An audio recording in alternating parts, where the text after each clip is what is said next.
श्रीरामपूर तालुक्यातील निपाणी वडगाव येथील भाजपा ओबीसी उपजिल्हाध्यक्ष लखन लोखंडे यांच्यावर चाकूनं वार करण्यात आला, पण प्रसंगावधान राखून त्यांनी चाकूचा वार मुठीत धरल्यानं ते बचावले. या हल्ल्यात लोखंडे हे गंभीर जखमी झाले असून त्यांच्यावर उपचार सुरू आहेत.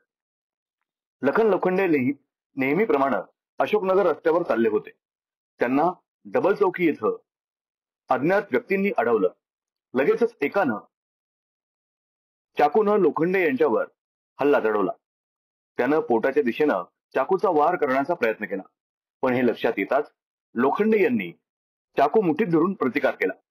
यावेळी त्यांच्या उजव्या हाताच्या पंजावर चाकू शिरून 6 टाके पडले आहेत. संबंधित हल्लेखोरानं पुन्हा त्यांच्या मांडीवर चाकूनं वार केले, तर एक वार त्यांच्या पायाच्या पोटरीवर केला. त्यानंतर हल्लेखोर पसार झाले. हल्लेखोर हे व्यसनाधीन आणि गुन्हेगारी पार्श्वभूमीचे असल्याने नागरिकांकडून त्यांच्यावर कठोर कारवाई करण्याची मागणी करण्यात येते.